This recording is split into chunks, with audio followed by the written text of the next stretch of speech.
An appreciation, though Russell H. Conwell's acres of diamonds have been spread all over the United States.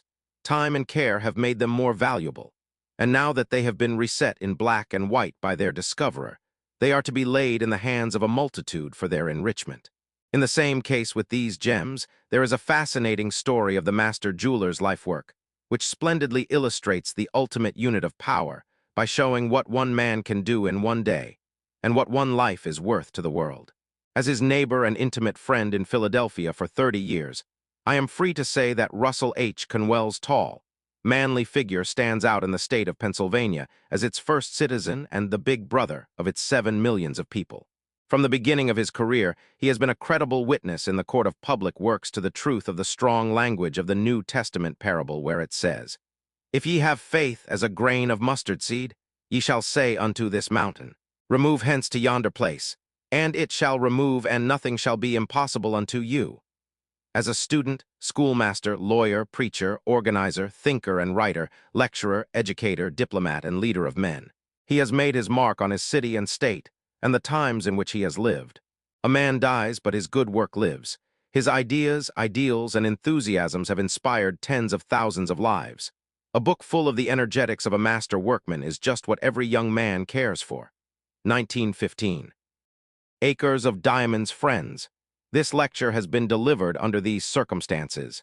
I visit a town or city and try to arrive there early enough to see the postmaster, the barber, the keeper of the hotel, the principal of the schools, and the ministers of some of the churches, and then go into some of the factories and stores, and talk with the people, and get into sympathy with the local conditions of that town or city, and see what has been their history, what opportunities they had, and what they had failed to do.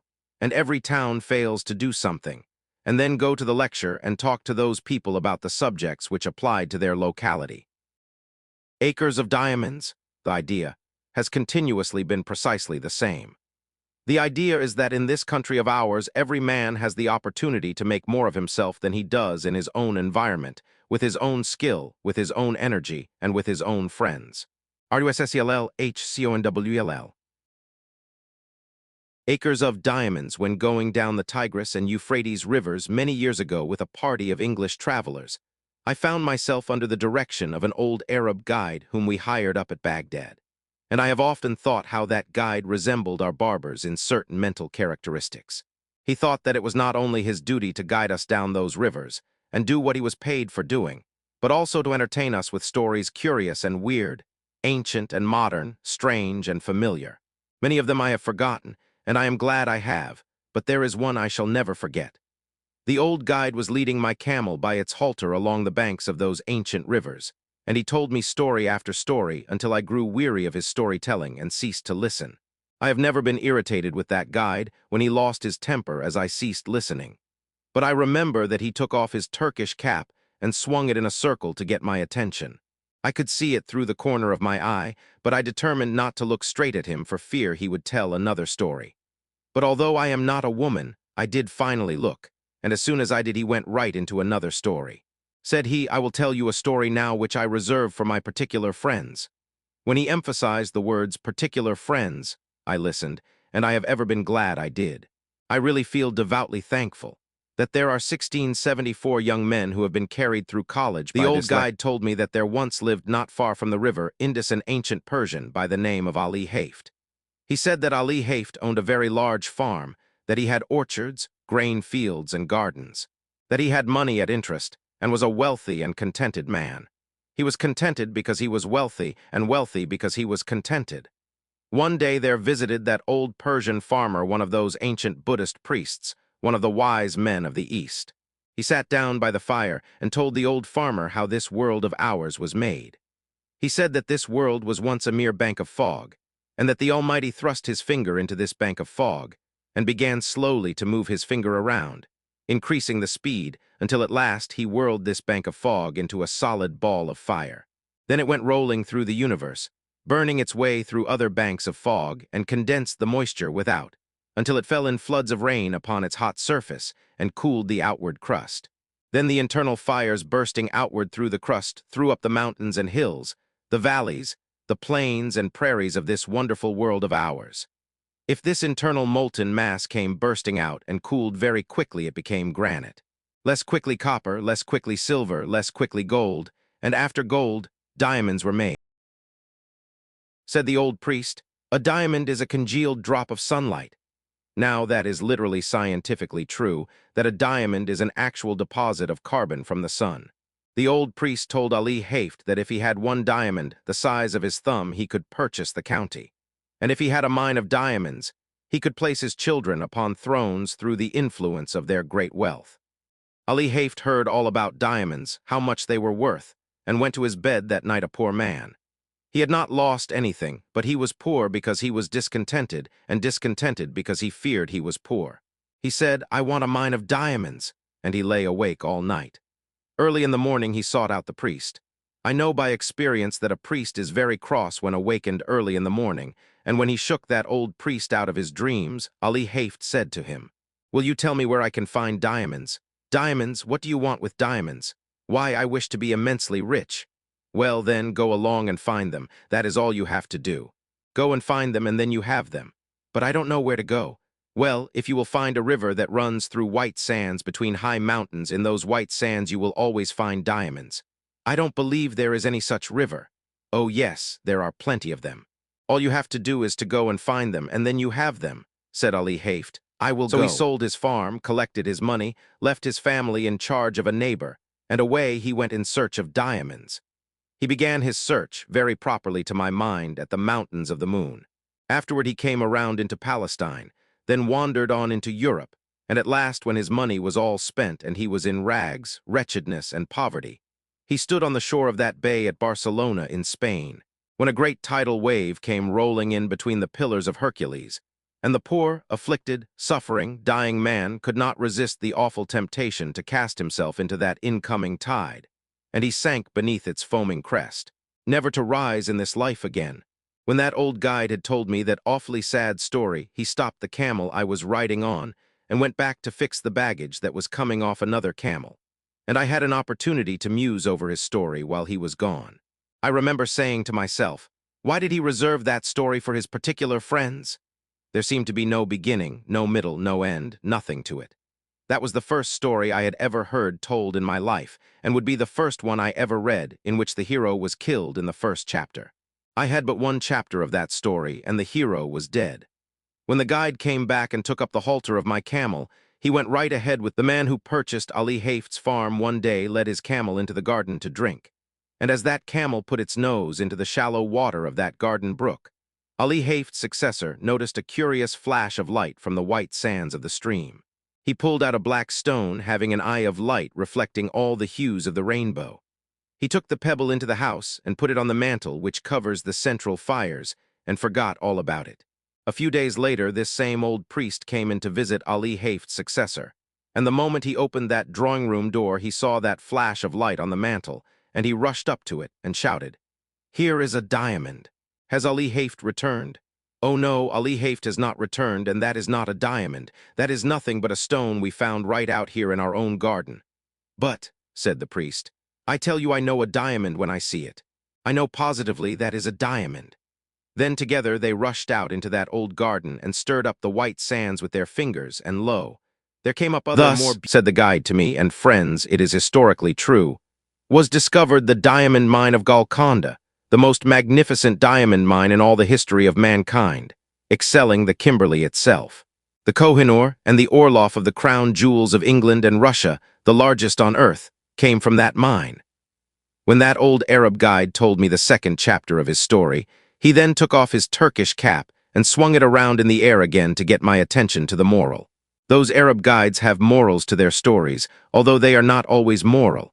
As he swung his hat, he said to me, "Had Ali Haft remained at home and dug in his own cellar, or underneath his own wheat fields, or in his own garden, instead of wretchedness, starvation, and death by suicide in a strange land, he would have had acres of diamonds. For every acre of that old farm, yes, every shovelful, afterward revealed gems which since have decorated the crowns of monarchs." When he had added the moral to his story, I saw why he reserved it for his particular friends. But I did not tell him I could see it. It was that mean old Arab's way of going around a thing like a lawyer, to say indirectly what he did not dare say directly, that, in his private opinion, there was a certain young man then traveling down the Tigris River that might better be at home in America.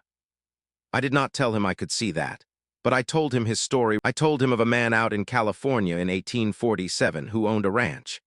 He heard they had discovered gold in Southern California, and so with a passion for gold, he sold his ranch to Colonel Sutter, and away he went, never to come back. Colonel Sutter put a mill upon a stream that ran through that ranch, and one day his little girl brought some wet sand from the raceway into their home and sifted it through her fingers before the fire. And in that falling sand, a visitor saw the first shining scales of real gold that were ever discovered in California. The man who had owned that ranch wanted gold, and he could have secured it for the mere taking. Indeed, $38 million has been taken out of a very few acres since then. But a better illustration About really 8 years than that ago, occurred I delivered here in this our lecture own in a Pennsylvania. city that stands on If that there is farm, anything I enjoy and they told above me that another a on the one-third platform, owner for it years is to and get one of years these had been German getting audiences in Pennsylvania $120 in before gold me every 15 and fire minutes, that at them, sleeping and I or enjoy waking it tonight. without taxation. There was a man living You in and I would Pennsylvania, enjoy an income not unlike like that some Pennsylvanians if we didn't you have to seen, pay an who income owned a tax. farm, and he did with that farm just what I should do with a farm if I owned one in Pennsylvania. He sold it. But before he sold it, he decided to secure employment collecting coal oil for his cousin, who was in the business in Canada, where they first discovered oil on this continent. They dipped it from the running streams at that early time. So this Pennsylvania farmer wrote to his cousin asking for employment. You see, friends, this farmer was not altogether a foolish man. No, he was not. He did not leave his farm until he had something else to do. Of all the simpletons, the stars shine on I don't know of a worse one than the man who leaves one job before he has gotten another. That has a special reference to my profession, and has no reference whatever to a man seeking a divorce. When he wrote to his cousin for employment, his cousin replied, I cannot engage you because you know nothing about the oil business. Well, then the old farmer said, I will know. And with most commendable zeal, characteristic of the students of Temple University, he set himself at the study of the whole subject. He began away back at the second day of God's creation, when this world was covered thick and deep with that rich vegetation which since has turned to the primitive beds of coal. He studied the subject until he found that the drainings really of those rich beds of coal furnished the coal oil that was worth pumping, and then he found how it came up with the living springs. He studied until he knew what it looked like, smelled like, tasted like, and how to refine it. Now, said he in his letter to his cousin, I understand the oil business. His cousin answered, all right, come on. So he sold his farm, according to the county record, for $833, even money, no cents. He had scarcely gone from that place before the man who purchased the spot went out to arrange for the watering of the cattle. He found the previous owner had gone out years before and put a plank across the brook back of the barn, edgewise into the surface of the water, just a few inches. The purpose of that plank at that sharp angle across the brook was to throw over to the other bank a dreadful-looking scum through which the cattle would not put their noses. But with that plank there to throw it all over to one side, the cattle would drink below, and thus that man who had gone to Canada had been himself damming back for 23 years, a flood of coal oil which the state geologists of Pennsylvania declared to us 10 years later, was even then worth $100 million to our state. And 4 years ago our geologists declared the discovery to be worth to our state $1,000 million. The man who owned that territory on which the city of Titusville now stands, and those Pleasantville valleys, had studied the subject from the second day of God's creation clear down to the present time. He studied it until he knew all about it, and yet he is said to have sold the whole of it for $833, and again I say, no sense. But I need another illustration. I found it in Massachusetts, and I am sorry I did because that is the state I came from. This young man in Massachusetts furnishes just another phase of my thought. He went to Yale College and studied mines and mining, and became such an adept as a mining engineer that he was employed by the authorities of the university to train students who were behind their classes. During his senior year, he earned $15 a week for doing that work. When he graduated, they raised his pay from $15 to $45 a week and offered him a professorship, and as soon as they did, he went right home to his mother. If they had raised that boy's pay from $15 to $15.60, he would have stayed and been proud of the place. But when they put it up to $45 at one leap, he said, Mother, I won't work for $45 a week. The idea of a man with a brain like mine working for $45 a week.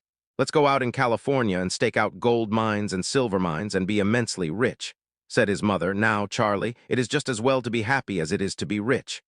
"Yes," said Charlie, "but it is just as well to be rich and happy, too." And they were both right about it. As he was an only son and she a widow, of course he had his way. They always do. They sold out in Massachusetts, and instead of going to California, they went to Wisconsin, where he went into the employ of the Superior Copper Mining Company at $15 a week again, but with the proviso in his contract that he should have an interest in any mines he should discover for the company. I don't believe he ever discovered a mine. And if I am looking in the face of any stockholder of that copper company, you wish he had discovered something or other. I have friends who are not here because they could not afford a ticket, who did have stock in that company at the time this young man was employed there. This young man went out there, and I have not heard a word from him. I don't know what became of him, and I don't know whether he found any mines or not, but I don't believe he ever did. But I do know the other end of the line. He had scarcely gotten out of the old homestead before the succeeding owner went out to dig potatoes. The potatoes were already growing in the ground when he bought the farm, and as the old farmer was bringing in a basket of potatoes, it hugged very tight between the ends of the stone fence. You know, in Massachusetts, our farms are nearly all stone wall. There you are obliged to be very economical of front gateways in order to have some place to put the stone.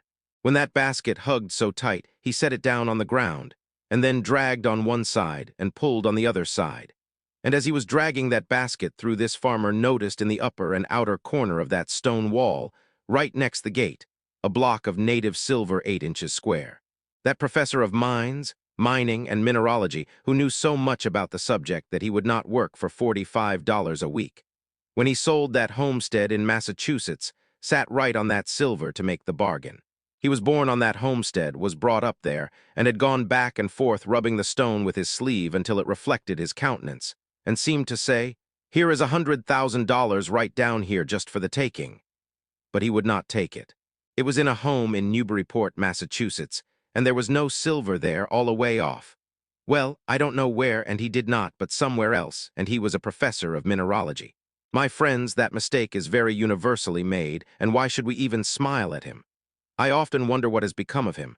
I do not know at all, but I will tell you what I guess, as a Yankee. I guess that he sits out there by his fireside tonight with his friends gathered around him, and he is saying to them something like this. "Do you know that man Conwell who lives in Philadelphia? Oh yes, I have heard of him.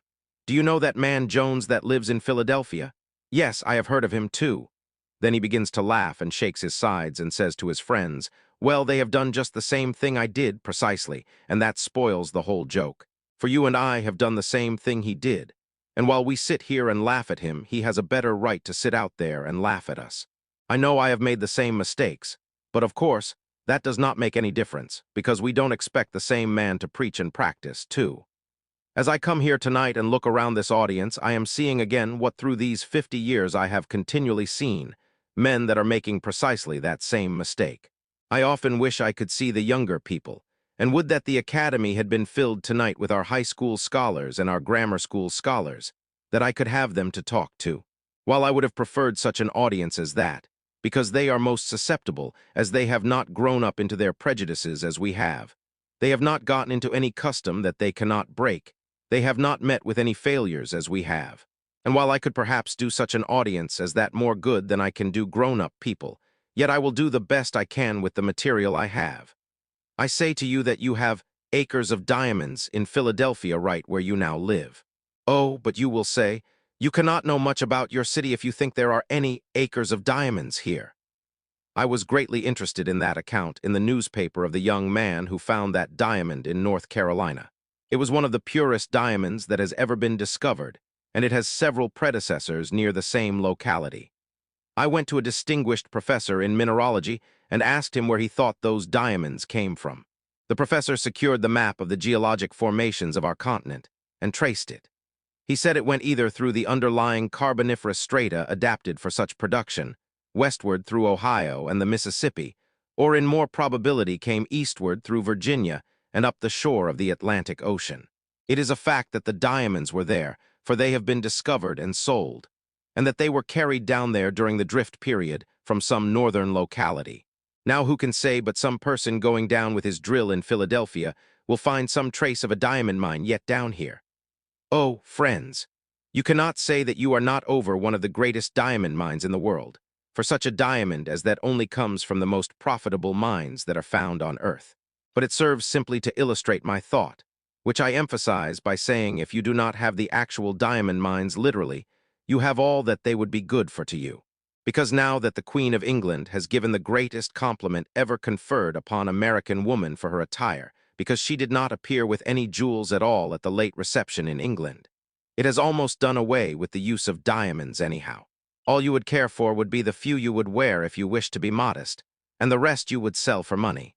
Now then, I say again that the opportunity to get rich, to attain unto great wealth, is here in Philadelphia now, within the reach of almost every man and woman who hears me speak tonight, and I mean just what I say. I have not come to this platform, even under these circumstances, to recite something to you. I have come to tell you what in God's sight I believe to be the truth, and if the years of life have been of any value to me in the attainment of common sense, I know I am right. That the men and women sitting here, who found it difficult perhaps to buy a ticket to this lecture or gathering tonight, have within their reach acres of diamonds, opportunities to get largely wealthy. There never was a place on earth more adapted than the city of Philadelphia today, and never in the history of the world did a poor man without capital have such an opportunity to get rich quickly and honestly as he has now in our city. I say it is the truth, and I want you to accept it as such, for if you think I have come to simply recite something, then I would better not be here. I have no time to waste in any such talk, but to say the things I believe, and unless some of you get richer for what I am saying tonight, my time is wasted. I say that you ought to get rich, and it is your duty to get rich. How many of my pious brethren say to me, "Do you, a Christian minister, spend your time going up and down the country advising young people to get rich, to get money?" Yes, of course I do. They say, "Isn't that awful? Why don't you preach the gospel instead of preaching about man's making money?" Because to make money honestly is to preach the gospel. That is the reason. The men who get rich may be the most honest men you find in the community. Oh, but says some young man here tonight, I have been told all my life that if a person has money, he is very dishonest and dishonorable and mean and contemptible. My friend, that is the reason why you have none, because you have that idea of people. The foundation of your faith is altogether false. Let me say here clearly, and say it briefly, though subject to discussion which I have not time for here, 98 out of 100 of the rich men of America are honest. That is why they are rich. That is why they are trusted with money. That is why they carry on great enterprises and find plenty of people to work with them. It is because they are honest men. Says another young man, I hear sometimes of men that get millions of dollars dishonestly. Yes, of course you do, and so do I, but they are so rare a thing, in fact, that the newspapers talk about them all the time as a matter of news, until you get the idea that all the other rich men got rich dishonestly. My friend, you take and drive me. If you furnish the auto, out into the suburbs of Philadelphia and introduce me to the people who own their homes around this great city.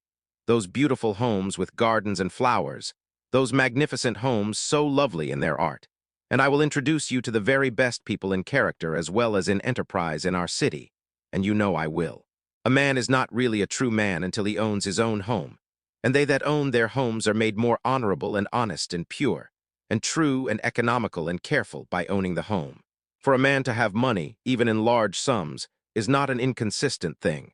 We preach against covetousness, and you know we do in the pulpit, and oftentimes preach against it so long and use the terms about filthy lucre, so extremely that Christians get the idea that when we stand in the pulpit, we believe it is wicked for any man to have money, until the collection basket goes around, and then we almost swear at the people because they don't give more money. Oh, the inconsistency of such doctrines as that. Money is power, and you ought to be reasonably ambitious to have it. You ought because you can do more good with it than you could without it. Money printed your Bible, money builds your churches, money sends your missionaries, and money pays your preachers, and you would not have many of them either if you did not pay them. I am always willing that my church should raise my salary, because the church that pays the largest salary always raises it the easiest. You never knew an exception to it in your life. The man who gets the largest salary can do the most good with the power that is furnished to him. Of course he can if his spirit be right to use it for what it is given to him. I say then, you ought to have money. If you can honestly attain unto riches in Philadelphia, it is your Christian and godly duty to do so. It is an awful mistake of these pious people to think you must be awfully poor in order to be pious. Some men say, "Don't you sympathize with the poor people?" Of course I do, or else I would not have been lecturing these years. I won't give in but what I sympathize with the poor, but the number of poor who are to be sympathized with is very small. To sympathize with a man whom God has punished for his sins, thus to help him when God would still continue a just punishment, is to do wrong, no doubt about it, and we do that more than we help those who are deserving. While we should sympathize with God's poor, that is, those who cannot help themselves. Let us remember there is not a poor person in the United States who is not made poor by his own shortcomings, or by the shortcomings of someone else. It is all wrong to be poor anyhow. Let us give in to that argument and pass that to one side. A gentleman gets up back there and says, "Don't you think there are some things in this world that are better than money?" Of course I do, but I am talking about money now. Of course there are some things higher than money. Oh yes, I know by the grave that has left me standing alone that there are some things in this world that are higher and sweeter and purer than money. Well do I know there are some things higher and grander than gold. Love is the grandest thing on God's earth, but fortunate the lover who has plenty of money. Money is power, money is force, money will do good as well as harm. In the hands of good men and women it could accomplish, and it has accomplished good. I hate to leave that behind me. I heard a man get up in a prayer meeting in our city and thank the Lord he was one of God's poor. Well, I wonder what his wife thinks about that. She earns all the money that comes into that house, and he smokes a part of that on the veranda. I don't want to see any more of the Lord's poor of that kind, and I don't believe the Lord does. And yet there are some people who think in order to be pious you must be awfully poor and awfully dirty. That does not follow at all. While we sympathize with the poor, let us not teach a doctrine like that.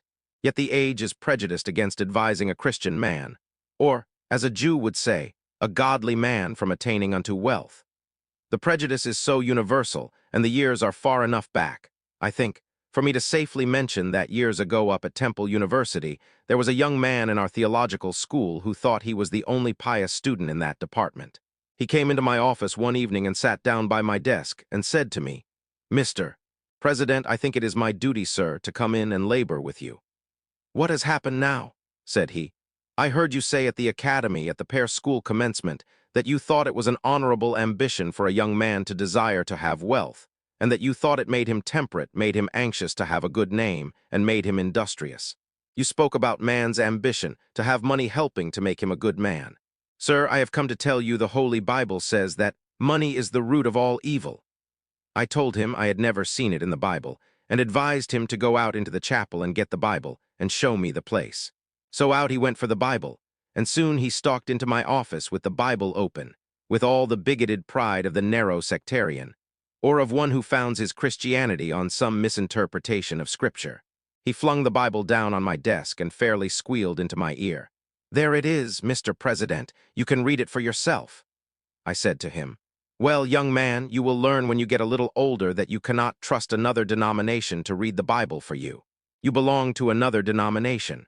You are taught in the theological school, however, that emphasis is exegesis. Now will you take that Bible and read it yourself and give the proper emphasis to it?" He took the Bible and proudly read, "The love of money is the root of all evil." Then he had it right, and when one does quote aright from that same old book, he quotes the absolute truth. I have lived through 50 years of the mightiest battle that old book has ever fought, and I have lived to see its banners flying free. For never in the history of this world did the great minds of earth so universally agree that the Bible is true, all true, as they do at this very hour. So I say that when he quoted right, of course he quoted the absolute truth. The love of money is the root of all evil.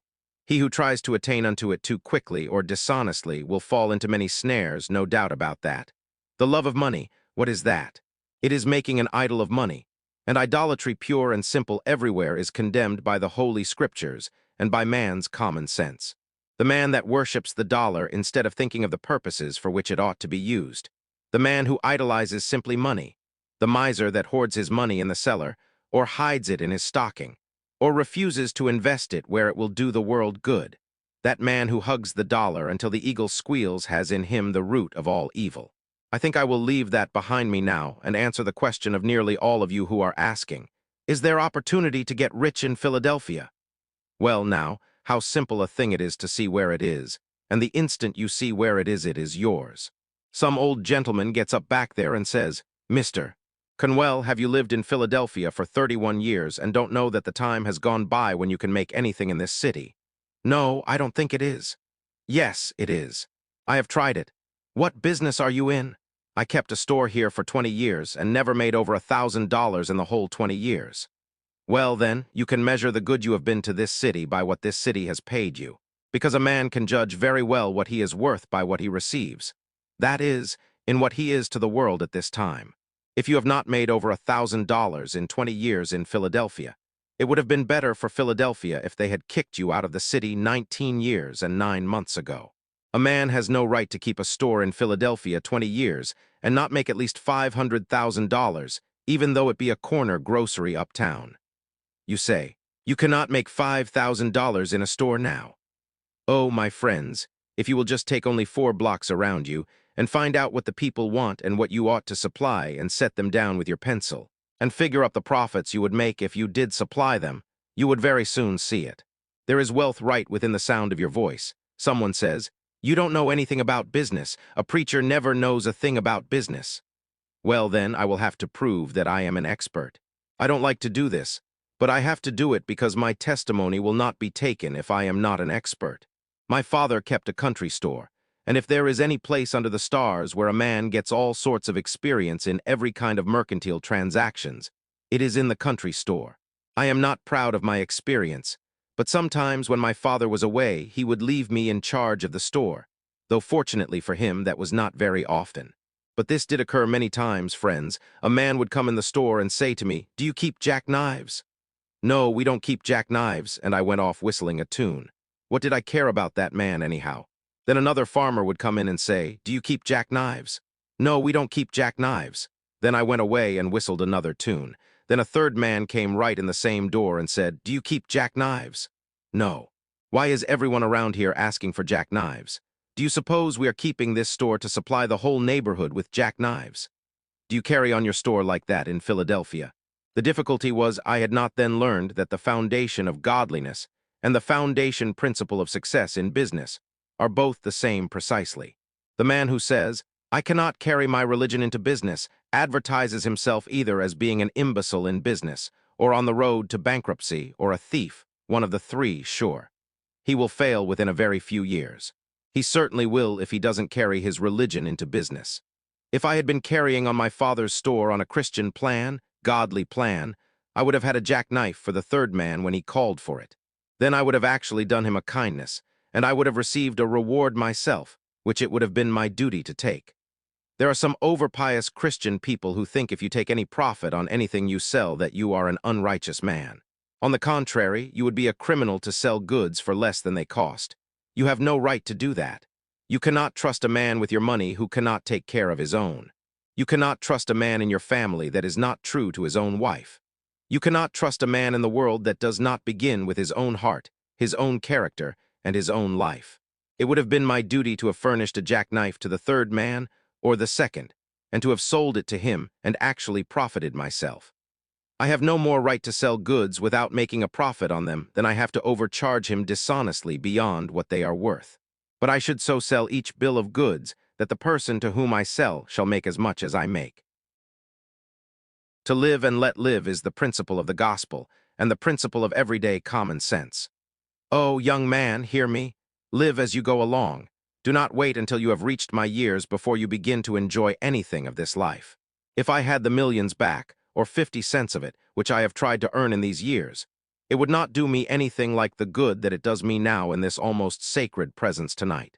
Oh yes, I am paid over and over 100-fold tonight for dividing as I have tried to do in some measure as I went along through the years.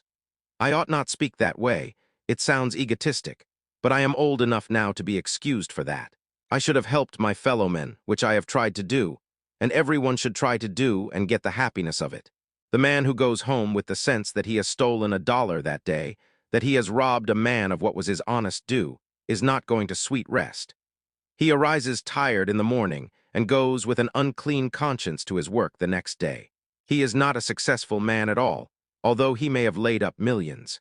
But the man who has gone through life dividing always with his fellow men making and demanding his own rights and his own profits, and giving to every other man his rights and profits, lives every day, and not only that, but it is the royal road to great wealth. The history of the thousands of millionaires shows that to be the case. The man over there who said he could not make anything in a store in Philadelphia has been carrying on his store on the wrong principle. Suppose I go into your store tomorrow morning and ask, "Do you know neighbor A who lives 1 square away at house number 1240? Oh yes, I have met him. He deals here at the corner store. Where did he come from? I don't know. How many does he have in his family? I don't know. What ticket does he vote? I don't know. What church does he go to? I don't know and don't care." What are you asking all these questions for? If you had a store in Philadelphia, would you answer me like that?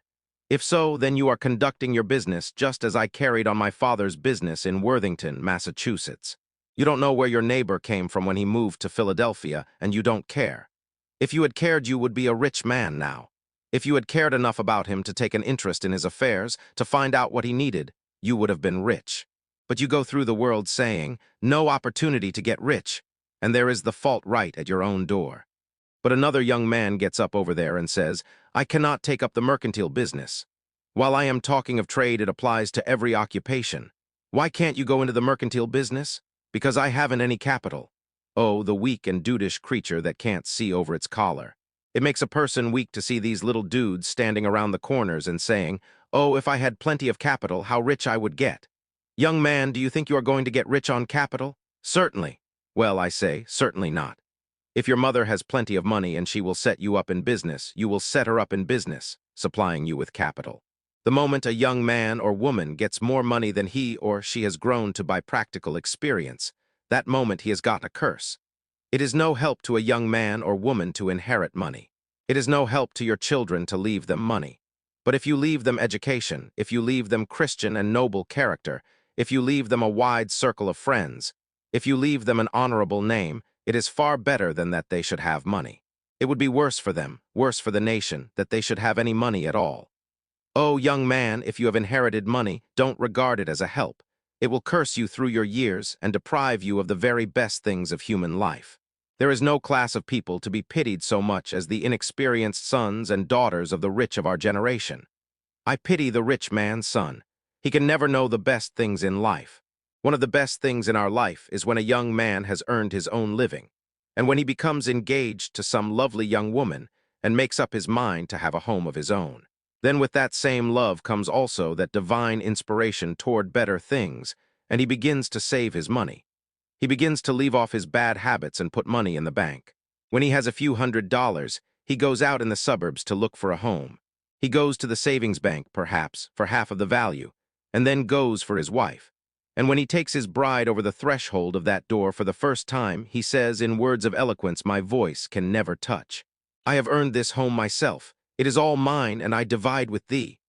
That is the grandest moment a human heart may ever know, but a rich man's son can never know that. He takes his bride into a finer mansion, it may be, but he is obliged to go all the way through it and say to his wife, "My mother gave me that, my mother gave me that, and my mother gave me this," until his wife wishes she had married his mother. I pity the rich man's son. The statistics of Massachusetts showed that not one rich man's son out of 17 ever dies rich. I pity the rich man's sons unless they have the good sense of the elder Vanderbilt, which sometimes happens. He went to his father and said, "Did you earn all your money?" "I did, my son. I began to work on a ferry boat for 25 cents a day." "Then," said his son, "I will have none of your money," and he, too, tried to get employment on a ferry boat that Saturday night. He could not get one there, but he did get a place for $3 a week. Of course, if a rich man's son will do that, he will get the discipline of a poor boy that is worth more than a university education to any man. He would then be able to take care of the millions of his father. But as a rule, the rich men will not let their sons do the very thing that made them great. As a rule, the rich man will not allow his son to work, and his mother. Why, she would think it was a social disgrace if her poor, weak, little lily-fingered, sissy sort of a boy had to earn his living with honest toil. I have no pity for such rich men's sons. I remember one at Niagara Falls. I think I remember one a great deal nearer. I think there are gentlemen present who were at a great banquet, and I beg pardon of his friends. At a banquet here in Philadelphia, there sat beside me a kind-hearted young man, and he said, "Mr. Conwell, You have been sick for 2 or 3 years. When you go out, take my limousine, and it will take you up to your house on Broad Street." I thanked him very much, and perhaps I ought not to mention the incident in this way, but I follow the facts. I got onto the seat with the driver of that limousine outside, and when we were going up I asked the driver, "How much did this limousine cost?" "6,800, and he had to pay the duty on it." "Well," I said, "does the owner of this machine ever drive it himself?" At that the chauffeur laughed so heartily that he lost control of his machine. He was so surprised at the question that he ran up on the sidewalk and around a corner lamp post out into the street again. And when he got out into the street, he laughed till the whole machine trembled. He said, "He drive this machine. Oh, he would be lucky if he knew enough to get out when we get there." I must tell you about a rich man's son at Niagara Falls. I came in from the lecture to the hotel, and as I approached the desk of the clerk, there stood a millionaire's son from New York. He was an indescribable specimen of anthropologic potency. He had a skull cap on one side of his head, with a gold tassel in the top of it, and a gold-headed cane under his arm with more in it than in his head. It is a very difficult thing to describe that young man. He wore an eyeglass that he could not see through, patent leather boots that he could not walk in, and pants that he could not sit down in, dressed like a grasshopper. This human cricket came up to the clerk's desk just as I entered, adjusted his unseeing eyeglass, and spake in this wise to the clerk. "You see, he thought it was Hinglish, you know," to lisp. "Thir, will you have the kindness to supply me with tome, papa, and enwelloffs?" The hotel clerk measured that man quick, and he pulled the envelopes and paper out of a drawer, threw them across the counter toward the young man, and then turned away to his books. You should have seen that young man when those envelopes came across that counter. He swelled up like a gobbler turkey, adjusted his unseeing eyeglass, and yelled, "Come right back here. Now, thir, will you order a thervant to take that papa and enwelloffs to yonder desk?" Oh, the poor, miserable, contemptible American monkey.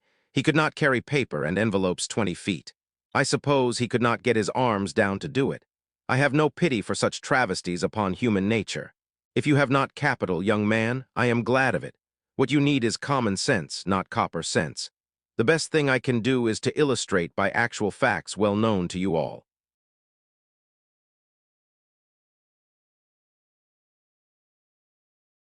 A.T. Stewart, a poor boy in New York, had $1.50 to begin life on. He lost 87.5 cents of that on the very first venture. How fortunate that young man who loses the first time he gambles.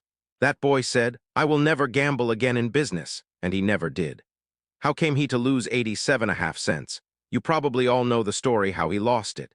Because he bought some needles, threads, and buttons to sell which people did not want, and had them left on his hands, a dead loss.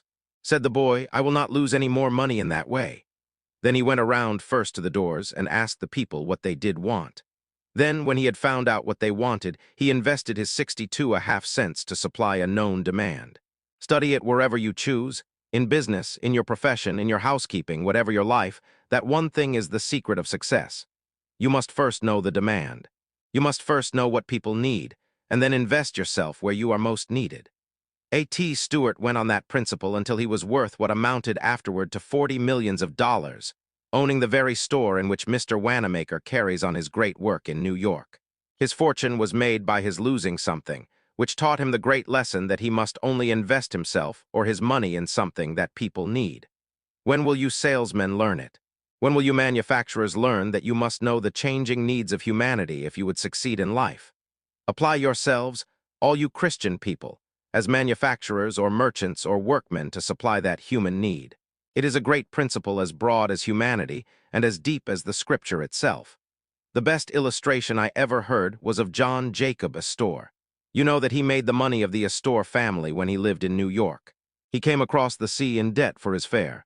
But that poor boy with nothing in his pocket made the fortune of the Astor family on one principle. Some young man here tonight will say, "Well, they could make those fortunes over in New York, but they could not do it in Philadelphia."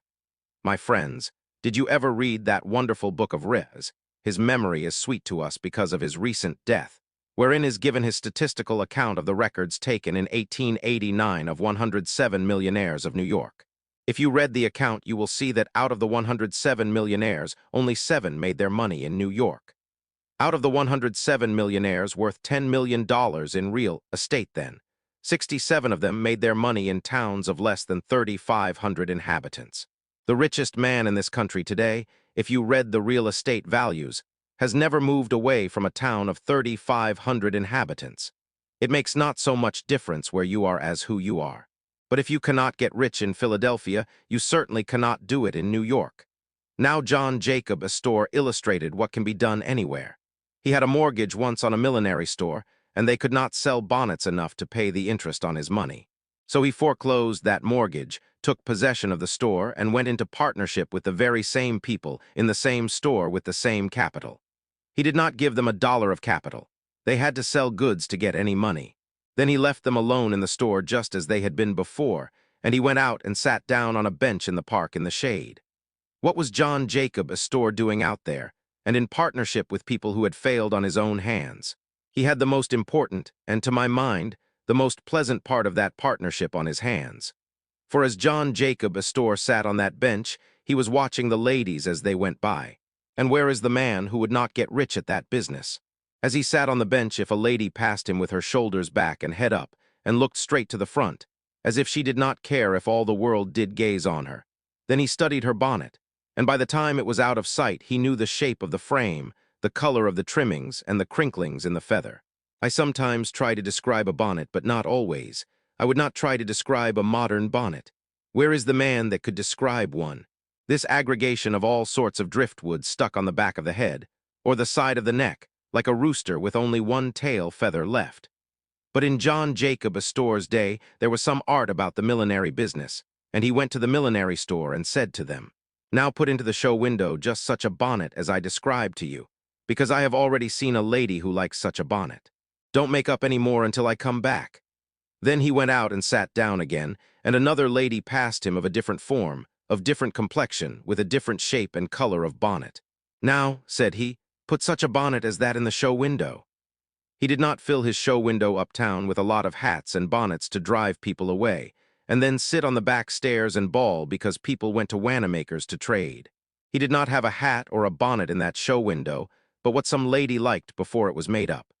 The tide of custom began immediately to turn in, and that has been the foundation of the greatest store in New York in that line, and still exists as one of 3 stores. Its fortune was made by John Jacob Astor after they had failed in business, not by giving them any more money, but by finding out what the ladies liked for bonnets before they wasted any material in making them up. I tell you, if a man could foresee the millinery business, he could foresee anything under heaven. Suppose I were to go through this audience tonight and ask you in this great manufacturing city if there are not opportunities to get rich in manufacturing.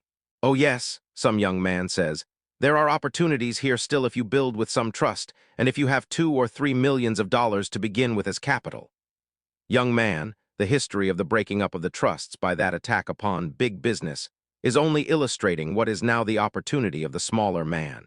The time never came in the history of the world when you could get rich so quickly manufacturing without capital as you can now. But you will say, you cannot do anything of the kind. You cannot start without capital. Young man, let me illustrate for a moment. I must do it. It is my duty to every young man and woman because we are all going into business very soon on the same plan.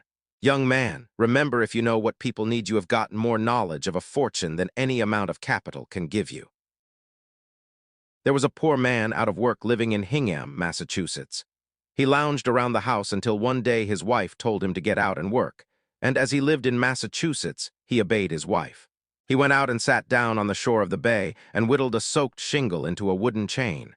His children that evening quarreled over it, and he whittled a second one to keep peace. While he was whittling the second one, a neighbor came in and said, "Why don't you whittle toys and sell them? You could make money at that." "Oh," he said, "I would not know what to make." "Why don't you ask your own children right here in your own house what to make?" "What is the use of trying that?" said the carpenter. "My children are different from other people's children. I used to see people like that when I taught school." But he acted upon the hint, and the next morning when Mary came down the stairway, he asked, "What do you want for a toy?" She began to tell him she would like a doll's bed, a doll's washstand, a doll's carriage, a little doll's umbrella, and went on with a list of things that would take him a lifetime to supply. So, consulting his own children in his own house, he took the firewood, for he had no money to buy lumber, and whittled those strong, unpainted Hingham toys that were for so many years known all over the world. That man began to make those toys for his own children, and then made copies and sold them through the Bhutan shoe store next door. He began to make a little money, and then a little more, and Mr. Lawson, in his frenzied finance, says that man is the richest man in old Massachusetts, and I think it is the truth. And that man is worth $100 millions today, and has been only 34 years making it on that one principle. That one must judge that what his own children like at home other people's children would like in their homes, too. To judge the human heart by oneself, by one's wife, or by one's children. It is the royal road to success in manufacturing. Oh, but you say, didn't he have any capital? Yes, a penknife, but I don't know that he had paid for that. I spoke thus to an audience in New Britain, Connecticut, and a lady 4 seats back went home and tried to take off her collar, and the collar button stuck in the buttonhole. She threw it out and said, I am going to get up something better than that to put on collars. Her husband said, after what Conwell said tonight, you see there is a need of an improved collar fastener that is easier to handle. There is a human need. There is a great fortune. Now then, get up a collar button and get rich. He made fun of her, and consequently made fun of me, and that is one of the saddest things which comes over me like a deep cloud of midnight sometimes. Although I have worked so hard for more than half a century, yet how little I have ever really done. Notwithstanding the greatness and the handsomeness of your compliment tonight, I do not believe there is 1 in 10 of you that is going to make $1 million because you are here tonight. But it is not my fault, it is yours. I say that sincerely. What is the use of my talking if people never do what I advise them to do? When her husband ridiculed her, she made up her mind she would make a better collar button, and when a woman makes up her mind, she will, and does not say anything about it, she does it. It was that New England woman who invented the snap button, which you can find anywhere now. It was first a collar button with a spring cap attached to the outer side. Any of you who wear modern waterproofs know the button that simply pushes together, and when you unbutton it, you simply pull it apart. That is the button to which I refer and which she invented. She afterward invented several other buttons, and then invested in more, and then was taken into partnership with great factories. Now that woman goes over the sea every summer in her private steamship. Yes, and takes her husband with her. If her husband were to die, she would have money enough left now to buy a foreign duke or count, or some such title as that at the latest quotations. Now, what is my lesson in that incident? It is this, I told her then, though I did not know her, what I now say to you. Your wealth is too near to you. You are looking right over it. And she had to look over it. I have read in the newspaper that a woman never invented anything. Well, that newspaper ought to begin again. Of course, I do not refer to gossip. I refer to machines, and if I did I might better include the men. That newspaper could never appear if women had not invented something. Friends, think, ye women think. You say you cannot make a fortune because you are in some laundry or running a sewing machine. It may be, or walking before some loom. And yet you can be a millionaire if you will but follow this almost infallible direction. When you say a woman doesn't invent anything, I ask, who invented the jacquard loom that wove every stitch you wear? Mrs. Jacquard. The printer's roller, the printing press, were invented by farmers' wives. Who invented the cotton gin of the South that enriched our country so amazingly? Mrs. General Greene invented the cotton gin and showed the idea to Mr. Whitney, and he, like a man, seized it. Who was it that invented the sewing machine? If I would go to school tomorrow and ask your children, they would say, Elias Howe. He was in the Civil War with me, and often in my tent, and I often heard him say that he worked 14 years to get up that sewing machine.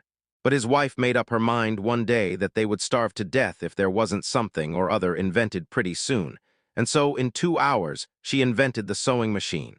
Of course he took out the patent in his name. Men always do that. Who was it that invented the mower and the reaper, according to Mr. McCormick's confidential communication, so recently published?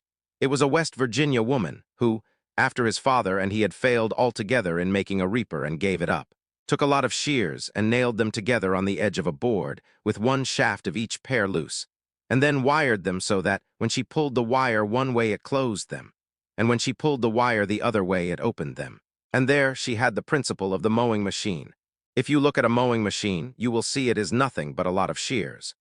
If a woman can invent a mowing machine, if a woman can invent a jacquard loom, if a woman can invent a cotton gin, if a woman can invent a trolley switch, as she did and made the trolleys possible, if a woman can invent, as Mr. Carnegie said, the great iron squeezers that laid the foundation of all the steel millions of the United States, We men can invent anything under the stars.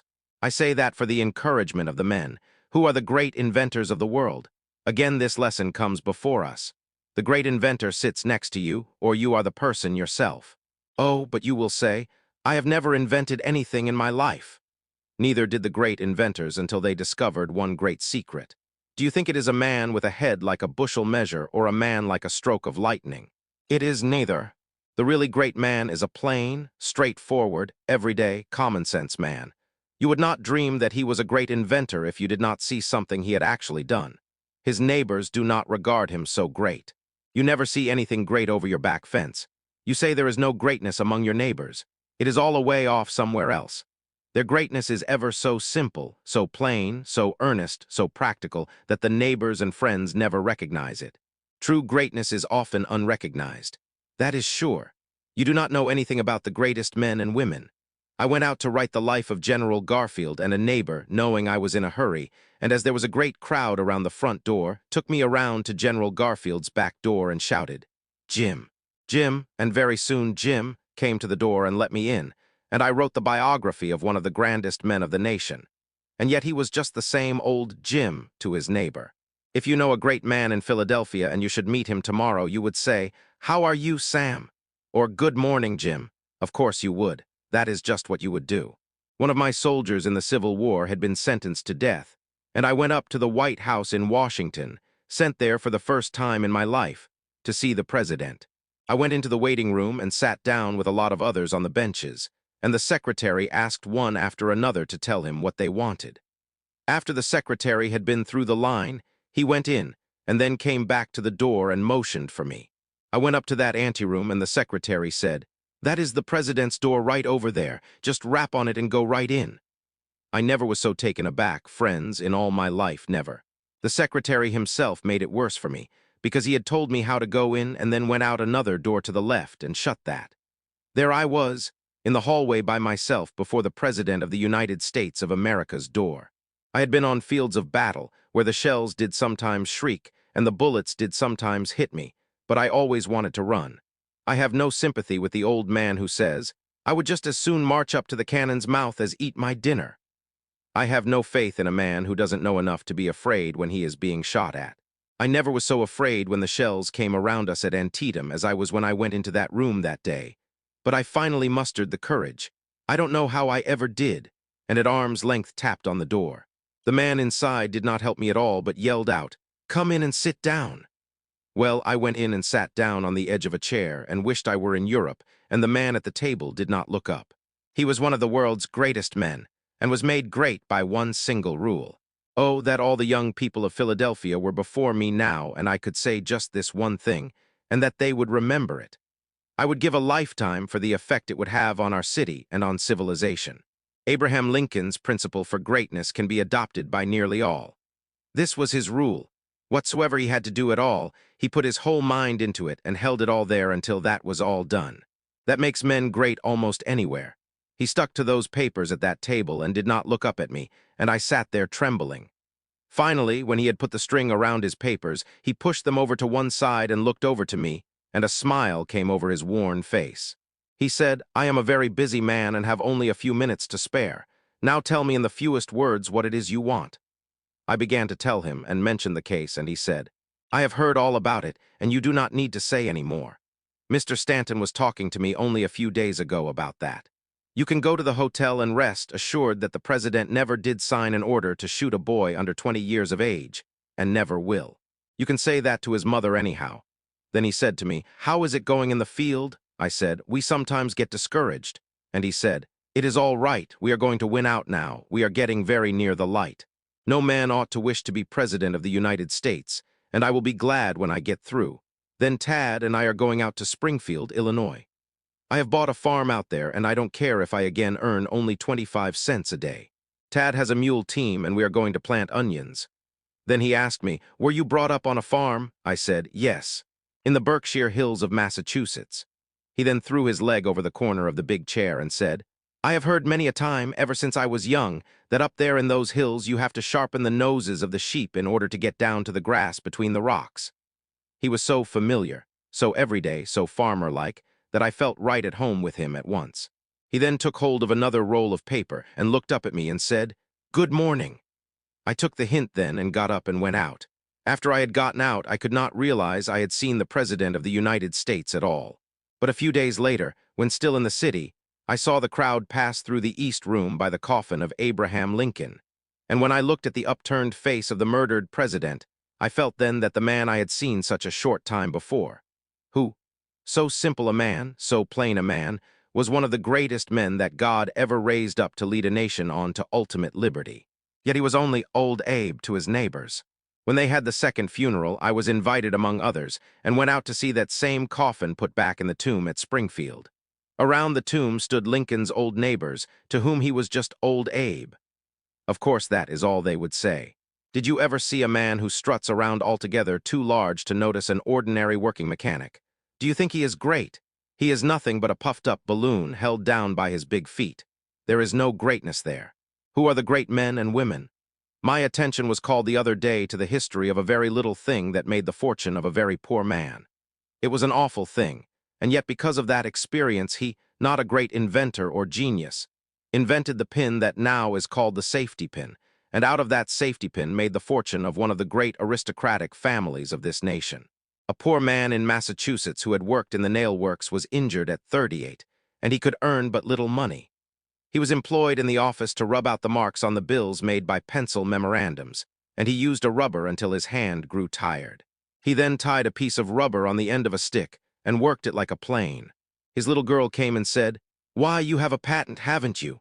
The father said afterward, "My daughter told me when I took that stick and put the rubber on the end that there was a patent, and that was the first thought of that." He went to Boston and applied for his patent, and every one of you that has a rubber-tipped pencil in your pocket is now paying tribute to the millionaire. No capital, not a penny did he invest in it. All was income, all the way up into the millions. But let me hasten to one other greater thought. Show me the great men and women who live in Philadelphia. A gentleman over there will get up and say, "We don't have any great men in Philadelphia. They don't live here. They live away off in Rome or St. Petersburg or London or Manayunk or anywhere else but here in our town." I have come now to the apex of my thought. I have come now to the heart of the whole matter and to the center of my struggle. Why isn't Philadelphia a greater city in its greater wealth? Why does New York excel Philadelphia? People say, because of her harbor. Why do many other cities of the United States get ahead of Philadelphia now? There is only one answer, and that is because our own people talk down their own city. If there ever was a community on earth that has to be forced ahead, it is the city of Philadelphia. If we are to have a boulevard, talk it down. If we are going to have better schools, talk them down. If you wish to have wise legislation, talk it down. Talk all the proposed improvements down. That is the only great wrong that I can lay at the feet of the magnificent Philadelphia that has been so universally kind to me. I say it is time we turn around in our city and begin to talk up the things that are in our city, and begin to set them before the world as the people of Chicago, New York, St. Louis, and San Francisco do. Oh, if we only could get that spirit out among our people that we can do things in Philadelphia and do them well. Arise, ye millions of Philadelphians, trust in God and man, and believe in the great opportunities that are right here. Not over in New York or Boston, but here. For business, for everything that is worth living for on earth. There was never an opportunity greater. Let us talk up our own city. But there are two other young men here tonight, and that is all I will venture to say because it is too late. One over there gets up and says, "There is going to be a great man in Philadelphia, but never was one." Oh, is that so? When are you going to be great? When I am elected to some political office. Young man, won't you learn a lesson in the primer of politics that it is a prima facie evidence of littleness to hold office under our form of government? Great men get into office sometimes, but what this country needs is men that will do what we tell them to do. This nation, where the people rule, is governed by the people for the people, and so long as it is, then the office holder is but the servant of the people, and the Bible says the servant cannot be greater than the master. The Bible says, "He that is sent cannot be greater than him who sent him." The people rule, or should rule, and if they do, we do not need the greater men in office. If the great men in America took our offices, we would change to an empire in the next 10 years. I know of a great many young women, now that woman's suffrage is coming, who say, "I am going to be President of the United States someday." I believe in woman's suffrage, and there is no doubt but what it is coming, and I am getting out of the way anyhow. I may want an office by and by myself. But if the ambition for an office influences the women in their desire to vote, I want to say right here what I say to the young men, that if you only get the privilege of casting one vote, you don't get anything that is worthwhile. Unless you can control more than one vote, you will be unknown, and your influence so dissipated as practically not to be felt. This country is not run by votes. Do you think it is? It is governed by influence. It is governed by the ambitions and the enterprises which control votes. The young woman that thinks she is going to vote for the sake of holding an office is making an awful blunder. That other young man gets up and says, "There are going to be great men in this country and in Philadelphia." Is that so? When there comes a great war, when we get into difficulty through watchful waiting in Mexico, when we get into war with England over some frivolous deed, or with Japan or China or New Jersey or some distant country, then I will march up to the cannon's mouth. I will sweep up among the glistening bayonets. I will leap into the arena and tear down the flag and bear it away in triumph. I will come home with stars on my shoulder and hold every office in the gift of the nation, and I will be great. No, you won't.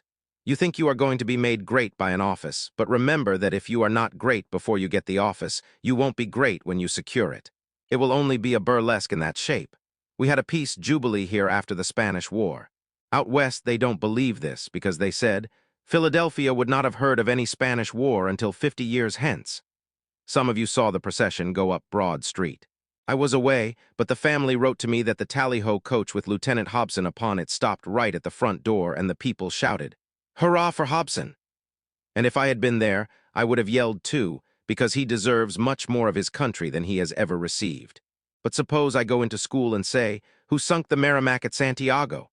And if the boys answer me, "Hobson," they will tell me 7/8 of a lie.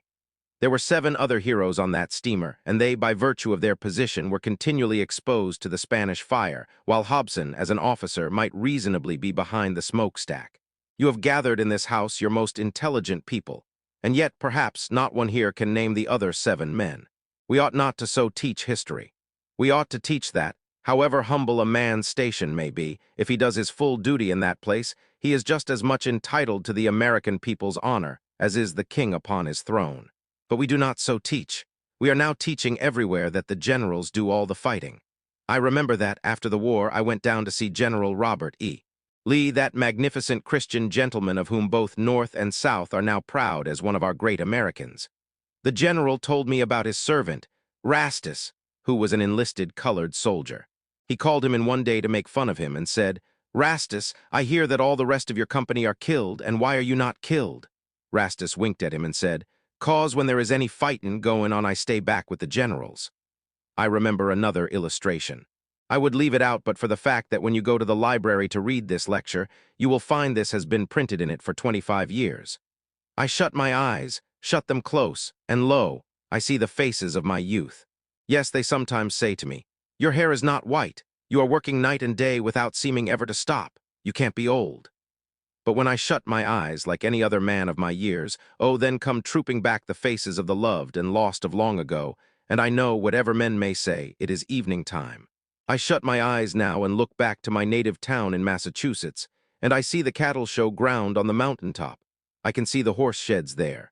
I can see the Congregational Church, see the town hall and mountaineers' cottages, see a great assembly of people turning out, dressed resplendently, and I can see flags flying and handkerchiefs waving and hear bands playing. I can see that company of soldiers that had re-enlisted marching up on that cattle show ground. I was but a boy, but I was captain of that company and puffed out with pride. A cambric needle would have burst me all to pieces. Then I thought it was the greatest event that ever came to man on earth. If you have ever thought you would like to be a king or queen, you go and be received by the mayor. The bands played, and all the people turned out to receive us. I marched up that common so proud at the head of my troops, and we turned down into the town hall. Then they seated my soldiers down the center aisle, and I sat down on the front seat. A great assembly of people, 100 or 2, came in to fill the town hall so that they stood up all around. Then the town officers came in and formed a half-circle. The mayor of the town sat in the middle of the platform. He was a man who had never held office before, but he was a good man, and his friends have told me that I might use this without giving them offense. He was a good man, but he thought an office made a man great. He came up and took his seat, adjusted his powerful spectacles, and looked around, when he suddenly spied me sitting there on the front seat. He came right forward on the platform and invited me up to sit with the town officers. No town officer ever took any notice of me before I went to war, except to advise the teacher to thrash me, and now I was invited up on the stand with the town officers. Oh my! The town mayor was then the emperor, the king of our day and our time.